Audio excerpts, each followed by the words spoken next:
जो सबसे पहला आसन है वो है अर्ध मत्स्येंद्र आसन, यानी कि हाफ स्पाइनल पोज ट्विस्ट।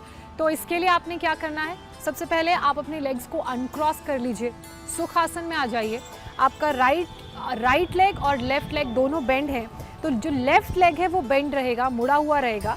आप इसे सेंटर में ऐसे करके मोड़ लीजिए, और जो आपका राइट लेग है उसको उठा के लेफ्ट लेग की इनर थाई के पास बाहर की तरफ इसे क्रॉस कर लीजिए। देखिए ऐसे आपकी पैरों की प्लेसमेंट आएगी। जो राइट लेग है उसे आपने रेस करके लेफ्ट थाई के आउटर साइड में ऐसे प्लेस करना है।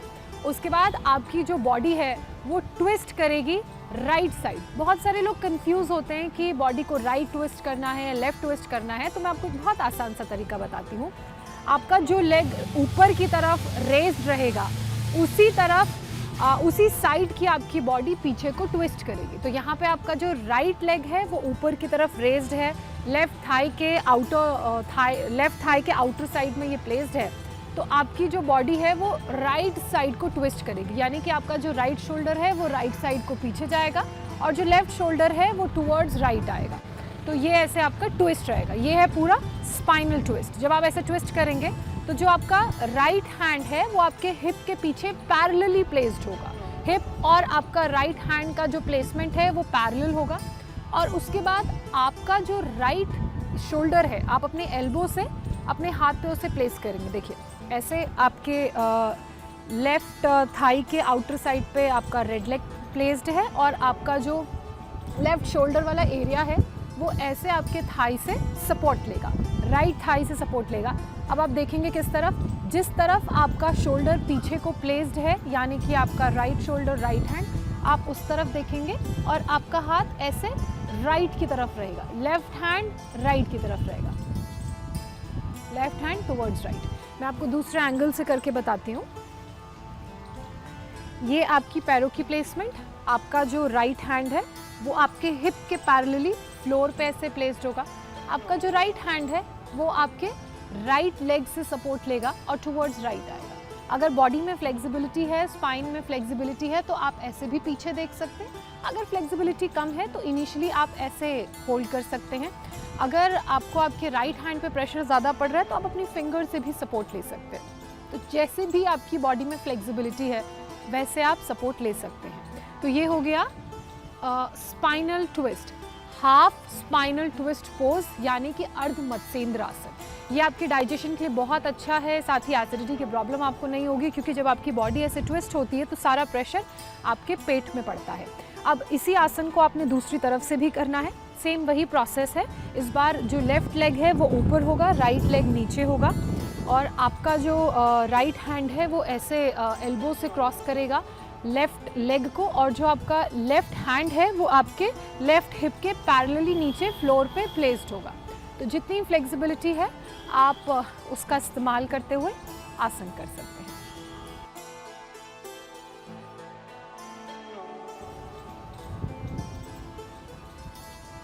तो ये तो हुआ अर्ध मत्स्येंद्र आसन। और कौन कौन से आसन हैं जो आप एसिडिटी को दूर भगाने के लिए कर सकते हैं? एक और बहुत ही आसान सा आसन मैं आपको बताऊंगी। सबसे पहले तो आप अपने घुटनों के बल ऐसे बैठ जाइए। आपके जो ये पैर होंगे, आपके जो फीट होंगे वो आउटवर्ड्स होंगे। आप बैठ जाइए, आपके दोनों फीट के जो अंगूठे हैं वो मिले हुए होंगे और आपका जो हिप है वो आपके पैरों पर प्लेस्ड रहेगा, बिल्कुल जैसे मेरा प्लेस्ड है। और आप नॉर्मली ऐसे बैठ के ब्रीद इन ब्रीद आउट कर सकते हैं। तो ये हो गया वज्रासन। इस आसन को करने के फ़ायदे ये हैं कि जब आप वज्रासन की अवस्था में बैठे होते हैं तो आपके हिप से प्रेशर आपकी इंटेस्टाइन पे जाता है और जो ब्लड का फ्लो है वो इंक्रीज़ होता है, और फ्लो इंक्रीज़ होने से आपके डाइजेशन का प्रोसेस फास्ट होता है। तो ये सारा सिग्नल है जो आपकी बॉडी आपके ब्रेन को भेजती है, और सिग्नल पे ही हमारा पूरा शरीर काम करता है। जब सिग्नल्स भेजे जाते हैं तो हमारी बॉडी को पता चलता है कि कहाँ काम तेज़ी से करना है, कहाँ काम को स्लो करना है। और आसन बहुत अच्छा तरीका है आपके ब्रेन से आपकी बॉडी को सिग्नल भेजने का। तो ये वज्रासन में आप ऐसे बैठ सकते हैं। फ्लेक्सिबिलिटी इस आसन में रिक्वायर्ड होती है। देखने में आसान बहुत आसान लगता है, लेकिन कुछ लोग अपने घुटने नहीं मोड़ पाते हैं, जिनको घुटनों में प्रॉब्लम होती है। तो धीरे धीरे वो लोग ये आसन धीरे धीरे करें, और अगर उनसे ये आसन नहीं हो रहा है तो वो ज़्यादा प्रेशर या ज़्यादा फोर्स अपनी बॉडी पे ना डालें।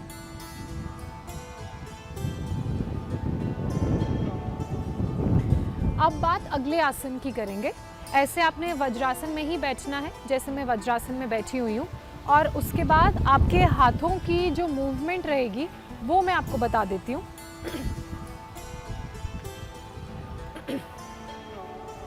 अब अगले आसन की बात करते हैं। ऐसे ही वज्रासन में आपने बैठना है जैसे मैं बैठी हुई हूँ। अब हम करेंगे मंडूक आसन, जो हमारी एसिडिटी की प्रॉब्लम के लिए भी बहुत फ़ायदेमंद है, और जो डाइजेशन को बेहतर करना होता है, इम्प्रूव करना होता है, उसके लिए भी बहुत फ़ायदेमंद है।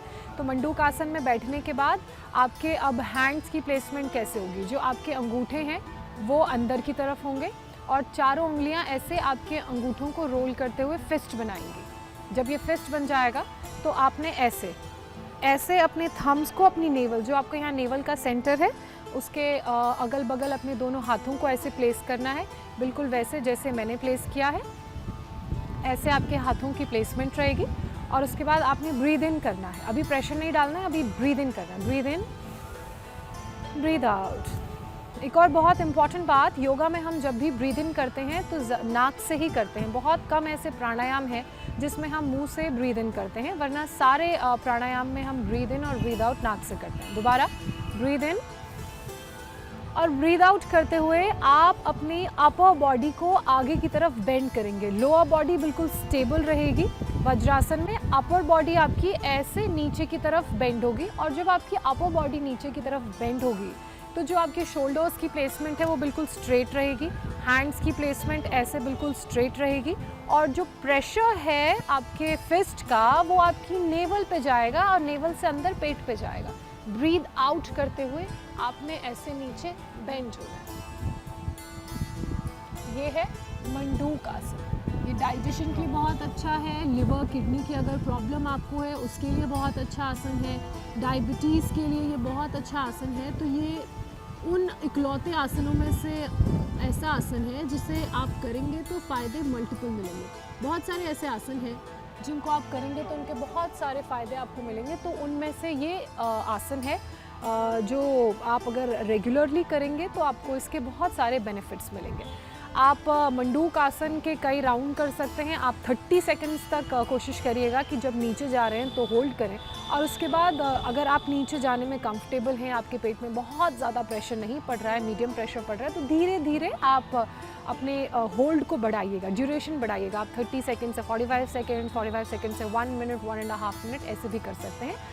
ध्यान दीजिएगा कि जब आप ये आसन करें तो आप बहुत कंफर्टेबल पोजीशन में हो। जैसे मेरे लिए वज्रासन इज़ वेरी कंफर्टेबल, लेकिन बहुत से ऐसे लोग हैं जिनके लिए वज्रासन में बैठना कंफर्टेबल नहीं होता है, तो वो लोग अपनी बॉडी को ज़्यादा स्ट्रेन ना करें। अगर वो वज्रासन में बैठ के इस आसन को नहीं कर पा रहे हैं तो नॉर्मल आप ऐसे सुखासन में बैठ के कर सकते हैं। पद्मासन तो बहुत डिफ़िकल्ट होगा, तो आप ऐसे सुखासन में भी बैठ के फिर आपके फिस्ट नहीं बनेगा, हाथ खुले रहेंगे। लेफ्ट हैंड आपकी नेवल के ऊपर प्लेस होगा, राइट हैंड लेफ्ट के ऊपर प्लेस होगा, और ब्रीद आउट करते हुए आप ऐसे नीचे जाएंगे।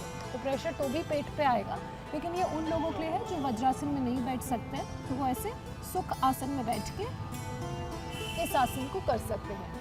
ड्यूरेशन वही है 30 seconds, 30 to 45 seconds, 45 seconds to 1 minute and 1.5 minute, as per your comfort and as per your flexibility.